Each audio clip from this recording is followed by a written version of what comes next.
안녕하십니까. 거꾸로 투자하는 쇼킹 부동산입니다. 연말에 하락을 간절히 원하는 사람들한테 좋은 소식이 있습니다. 마지막 기회가 올 수 있다는 내용이죠. 연말 매수자한테 정말 기쁜 소식이 무엇인지 한번 정리를 드리겠습니다. 오늘 내용 중요합니다. 영상 시청 전에 구독과 알람 설정으로 다른 인생을 만드시기 바랍니다. 현재 수도권 부동산 시장, 아파트 시장은요, 뚜렷한 상승 흐름이에요. 자, KB국민은행의 매매 전망 지수 보면은요, 전형적인 V자 반등 모습을 보이고 있습니다. 이게 작년에 워낙 많이 급락해서 그렇죠. 올해만 딱 잘라놓고 보잖아요. 올해만 기준으로 보면 그냥 거의 폭등세에 가까울 정도로 빠르게 반등을 하고 있어요. 자, 그럼 이 상황에서 또다시 하락이 올 수 있을까? 저희가 장기적으로 전망하는 모델이 있고 단기적으로 전망하는 모델이 있는데, 단기적으로 집값을 전망할 때 전세 가격이나 청약 경쟁률, 입주 물량, 거래량 등을 보는데, 지금 그런 것들을 종합해서 보면은 솔직히 쉽지 않다고 생각하고, 그와 관련된 내용은 오늘 오전에서 말씀을 드렸습니다. 하지만 아예 가능성이 없는 건 아니에요. 짧은 기회가 올 수 있다는 겁니다. 매수를 대기하는 무주택자한테. 자, 어떨 경우에 가능할까요? 겨울방학을 앞둔 시점에 기준금리가 인상이 되면 가능합니다. 자, 기준금리가 주는 영향력 막대하죠. 자, 얘가 시장금리랑 바로 연결되지는 않아요. 기준금리가 올라갈 때 오히려 시장금리가 떨어지거나 기준금리가 내렸을 때 시장금리가 올라가는 현상, 이런 경우도 간혹 있습니다. 하지만 이 기준금리는요, 대중 심리에 영향을 주게 됩니다. 자, 현재 집값이 빠르게 반등하는 이유는 뭐죠? 금리 인하에 대한 기대감이 결정적이에요. 그래서 자산시장이 선반영하고 있는 겁니다. 언젠간 금리가 낮아질 것이고 그때 사면 늦으니까 지금 미리 사자, 이런 심리가 있다는 겁니다. 자, 근데 기준금리 추가 인상은요, 이런 기대감을 실망감으로 바꾸게 됩니다. 또한 시장 참여자한테 추가 인상 경계감을 주게 돼요. 특히 아파트 시장이 가장 예민한 겨울 시즌, 세입자 이동이 일단 많은 시기입니다. 자녀 학기가 만료되기 때문에 학군 이동 수요가 발생을 해요. 또한 입주 물량도 많아서 많은 세입자가 내 집으로 들어가려고 이사하는 시기도 됩니다. 자, 세입자가 이사를 하게 되면 집주인은 제일 먼저 처분을 고려하게 됩니다. 그래서 투자자한테 오는 한시적 처분 가능한 시기, 제값받고 팔 수 있는 시기고요. 또 하나, 갈아타는 수요자가 증가하는 시기라는 거죠. 그러다 보니까 금매가 늘어나는 게 바로 겨울 시즌이라는 겁니다. 자, 근데 이렇게 예민한 시기에 기준금리가 올라가게 된다면 어떤 결과가 생긴다? 저선호주택 거주자의 심리 변화가 생깁니다. 자, 원래 우리는 이제 빌라 생활 청산하고 아파트 가자. 그런데 전세대출 금리가 올랐어. 앞으로 더 오르지 않을까? 이런 경계감이 발생하면서 늘어나는 전세 물량을 채울 수요가 줄어들게 됩니다. 그래서 겨울에는 원래 전세 공급이 증가하는데 수요가 부족해지고 전세 가격 하락이 발생하며 매매 가격에도 영향을 주게 된다는 거죠. 그래서 실제 2017년 이후의 집값 하락 시기의 공통점 볼까요? 자, 2018년 2월 달에 있었던 경기 남부 지역의 역전세난이 있었습니다. 이 당시에 동탄 신도시하고 평택 신도시 중심으로 해서 역전세난이 심하게 나타났죠. 그 전에 무엇이 있었다? 2017년 11월에 금리 인상이 있었습니다. 그거에 따라서 세입자들의 경계감이 발생하면서 많은 입주 물량이 소화가 더디게 진행되면서 그 사이에 쇼크가 발생을 했습니다. 또한 2019년 2월에 있었던 헬류시티발 역전세난, 굉장히 유명했죠. 이때도 2018년 11월에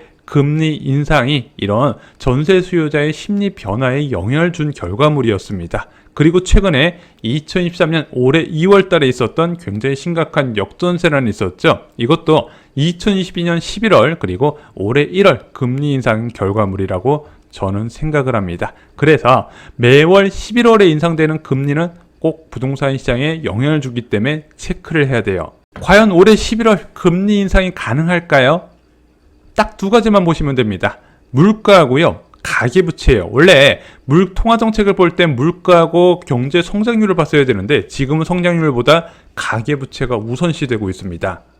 자, 물가는 일단 중립이에요. 9월 4일날 발표된 한국 CPI 3.4% 상승률 나왔죠. 전월에 2.3%, 예측치 2.7%를 한참 웃도는 수준이었습니다. 자, 헤드라인 CPI에 영향을 주는 석유류 제품과 그리고 식료품 가격에 급격한 변화가 나타나면서 예상보다 높은 3.4%가 나왔어요. 하지만 정말로 통화당국이 주목하는 근원물가는 7월과 같은 수준을 기록을 했습니다. 자, 개인 서비스와 가공식품 모두 상승세 둔화가 5월에 8월 달에도 이어지고 있었다는 거죠. 하지만 원래 근원물가가 떨어졌어야 되는데 택시 요금 같은 공공서비스 요금 인상이 하락을 방해했다는 결과입니다. 그래서 물가는 딱히 방향을 결정하기 어려운 지표가 8월 달 CPI에서 나타났어요. 하지만 지금은 그 누구도 물가에 장담을 못하는 상황입니다. WTI 기준으로 국제유가가 91불까지 올라갔습니다. 70불대에서 지금 91불까지 단기간에 급등을 하면서 전 세계적으로 인플레이션 우려가 다시 증가하는 상황입니다. 분명히 경계해야 되는 상황 맞아요. 그럼 쉽사리 이 물가에 대해서 안심하지 못한다는 게 금통위의 생각일 겁니다. 문제는 가계부채예요. 자, 금통위원들 사이에서 가계부채 정책 대응 한 목소리로 가계부채의 위험성에 대해서 이야기를 하고 있습니다. 그래서 통화정책 방향에 중요한 요인으로 급부상한 게 가계부채예요. 근데 9월달 가계부채 통계 힌트가 나와서 여러분들께 빨리 말씀을 드립니다. 5대 은행의 가계대출 잔액 추이가 발표가 됐습니다. 자, 가장 먼저 발표되는 가계대출 추이죠. 자, 9월 14일까지 5대 은행의 가계대출은요 0.81조 원 전월 말 대비 증가한 것으로 나타났습니다. 자, 6월 달에 가계대출 증가세는 0.6조 원 증가, 7월 달에는 1조 원 증가, 8월 달에는 1.6조 원 증가였거든요. 그래서 8월 달에 굉장히 심각성을 인식하고 정부하고 한국은행이 적극 대응을 하고 있는데 9월 14일 기준으로 보면 0.81조 원 증가, 8월 수준으로 증가했다는 게 5대 은행 가계대출 잔액에서 확인이 된 겁니다. 이게 한국은행이 굉장히 싫어할 소식이에요. 특히 8월부터 시작된 정부의 가계부채 관리, 일단 8월 10일부터 은행권의 50년 만기 주택담보대출에 대해서 규제가 강하게 들어가서 사실상 8월이 막차였다는 얘기가 나왔어요. 그럼 9월부터 50년 만기 주담대는 거의 끊기다시피 했거든요. 게다가 인터넷 은행에 대해서 금리하고 한도 점검에 들어갔던 것도 8월 달이었습니다. 그것이 이어지다가 최근에 이제 50년 주담대하고 특례 보금자리론 일반형 중단까지 이어지게 됐죠. 하지만 이런 정부의 노력, 미시적인 가계부채 축소 노력이 효과가 보이고 있지 않다는 해석도 5대 은행 가계부채 증가세에서 파악이 되었다는 겁니다. 자, 이제 다음 금통위는요 10월 19일입니다. 9월 달에는 금통위가 없고 10월 달에 있어요. 제가 볼 때는요 이때 추가로 살펴보자고 할 가능성이 있어요. 왜냐면은 지금 9월 중순 돼서야 특례 보금자리론이 이제 일반형 중단 이야기가 나왔고 실제 중단까지는 9월 말이 진행돼야 되거든요. 그러면 이제 한국은행에서는 콕 집어서 정책 모기지가 문제라고 얘기했는데 얘를 줄였으면은 10월달 가계부채 통계까지는 봐야 된다는 얘기예요. 그럼 10월달에는 따로 통화정책이 어떤 식으로 결정된다기보다는 지켜보자고 하고 11월 30일 날은 금통위에서 가계부채 10월 가계부채 통계를 놓으면서 무엇인가 액션을 취할 가능성이 있다는 거죠. 만약에 이때도 가계부채가 줄어들지 않는다면 정말 한국은행이 최후의 수단으로 이야기했었던 금리 인상 카드가 나오지 않을까 이런 이야기도 나오고 있는 겁니다. 자, 4분기 금리 인상은 누구에게 가장 좋을까요?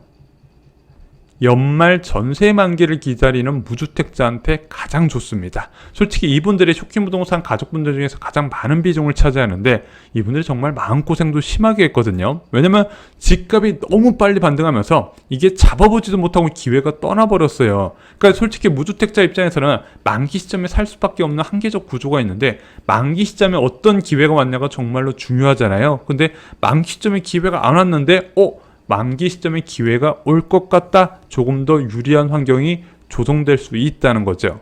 하지만 올해 겨울에 나타날 기회가 올해 1월처럼 대폭락일까? 저는 그렇게 보지는 않습니다. 여러분 이때는요 정말로 심각한 유동성 부족 상황이었어요. 아시죠? 예금금리가 5%, 대출금리가 6, 7% 이랬던 상황이죠. 지금은 기준금리 한두 차례 더 올린다 해도 이런 상황 절대 오기 힘듭니다. 일시적으로 제가 볼 때는 나타나는 금매 증가 상황이 올해 1월, 내년 1월, 2월 정도에 나타나지 않을까. 그래서 좀 이렇게 예시를 드릴게요. 자, 현재는 여러분들 부동산에 가시면 금매 있냐고 물어보잖아요. 그럼 되게 투명스럽게 금매 없어요. 묻지 마세요. 이렇게 이야기하거든요. 그냥 나온 게 금매입니다. 그거 사셔야 돼요. 이렇게 얘기를 해요. 하지만 금리 인상 후에 겨울이 나오면 연락이 올 거예요. 정말 좋은 초금매가 나왔어요. 이런 소식이 나올 가능성이 많다는 거죠. 물론 모든 아파트가 다 폭락한다는 건 아니에요. 이렇게 금매가 나올 환경이 조성됐고 금매가 나올 단지들이 몇몇 생길 가능성이 있다는 겁니다. 자, 근데 진짜 주의해야 될 것이 있습니다. 자, 연말에 어떤 조건이 완성돼서 금매가 많이 나오는 환경, 그것이 조성됐다고 칩시다. 근데 이것이 대세 하락이 시작일까? 많은 분들이 주장하는 데드캣 바운스에 이게 진짜로 드러나고 진짜 대폭락의 서망, 장기적으로 대세 하락할 것인가? 그렇게 보지는 않는다는 겁니다. 그냥 연말 전세 만기되는 무주택자를 위한 마지막 찬스가 나오지 않을까, 이 정도로 생각하셨으면 좋겠다는 거예요. 왜냐하면 그때 또 금리가 올라가게 된다면 금리 고점론도 반드시 같이 동반해서 나오거든요. 그래서 저는 이렇게 말씀을 드릴게요. 뭐 연말 전세 만기되는 무주택자분들은 금리 인상 한번 더하게 그냥 이제 기다리시면 되는 거고요. 현재 매수를 준비 중인 사람이 이것 때문에 미룬다, 그것은 아니라고 생각해요. 올 초부터 계속 많은 분들을 상담을 해봤지만 미래의 불확실한 기회보다 당장 보이는 금매, 내가 원하는 매물을 잡는 것이 오히려 더 현명하지 않나, 이렇게 말씀을 드려요. 금리 인상할지 안 할지도 아직까지 정해진 바가 없는 거고, 금리 인상했을 때 내가 원하는 단지에서 금매가 나올지도 알 수가 없는 부분이거든요. 당장 보이는 금매 기회부터 찾으시기 바랍니다. 오늘 영상이 마음에 드셨다면요, 구독과 좋아요 부탁드리고요. 지금 연말에 내 집 마련을 고민하는 지인한테 이 영상은 정말로 큰 도움이 될 겁니다. 그분들 힘들어하시는 분들 많이 계시거든요. 자, 이 영상 공유를 통해서 그분들께 희망을 주시기 바랍니다. 이상으로 영상 마치겠습니다. 여러분 늘 감사합니다.